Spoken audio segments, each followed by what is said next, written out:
Have you ever been asked to give up your seat in a restaurant? I just finished the worst shift of my life. 12 hours at the hospital, 2 cardiac arrests, 1 patient we couldn't save. My scrubs were still damp with sweat when I walked into Murphy's Diner at 2 in the morning. This place was my sanctuary after brutal shifts. Same booth in the corner, same hot chocolate with extra whipped cream, same ritual of decompressing until my hands stopped shaking. The diner was dead quiet. Just me, the night cook Larry flipping eggs, 1 server named Beth reading a magazine, and 2 truckers arguing about gas prices up front. Perfect. I slid into my usual booth and ordered my drink. 20 minutes later, this guy in an expensive suit walks in with his teenage daughter. Designer everything, shiny watch, the whole deal. The kind of guy who probably never worked a day shift in his life. I'm scrolling through my phone when I hear footsteps approaching. "Excuse me," he says, standing right next to my table. "You're sitting in our booth." I look up confused. "Sorry? This is our reserved booth. We need you to move." I glance around the empty diner. There's literally 12 other booths available. There's no reservation system here. It's a 24-hour diner. He waves at Beth behind the counter. "Tell her we have this booth reserved." Poor Beth looks mortified. "Sir, I just said you could ask if it was available. I can't make customers leave." The guy turns back to me with this fake sympathetic expression. "Look, can't you just be decent about this?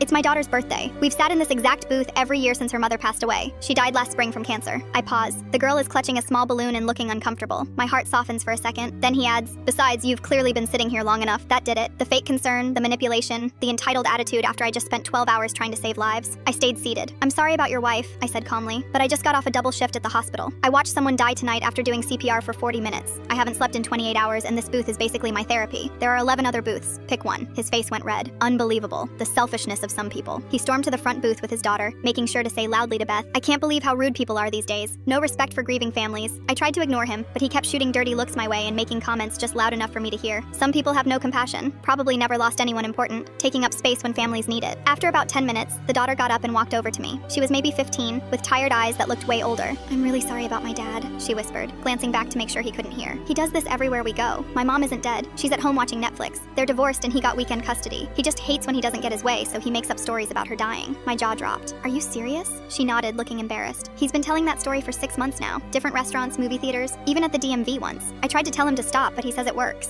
I looked over at him. He was on his phone, probably posting on social media about the rude nurse who wouldn't move for a grieving father. I pulled out my free refill voucher from my purse and handed it to her. "Happy birthday anyway, sweetie." She smiled for the first time. "Thanks. And I'm sorry you lost someone tonight. That must be really hard." When they finally left an hour later, he made sure to glare at me one last time and mutter, "Hope you're proud of yourself." 2 days later, I dragged myself back to Murphy's after another rough shift. A car accident victim who didn't make it. Same booth, same ritual. But when I sat down, I noticed something new above the table. Someone had laminated a small sign and taped it to the wall. "This booth is reserved for anyone who just needs a break. No questions asked, no excuses needed." Beth came over with my hot chocolate before I even ordered. "Larry made that sign," she said with a smile. "Said anyone who saves lives for a living deserves a place to sit in peace."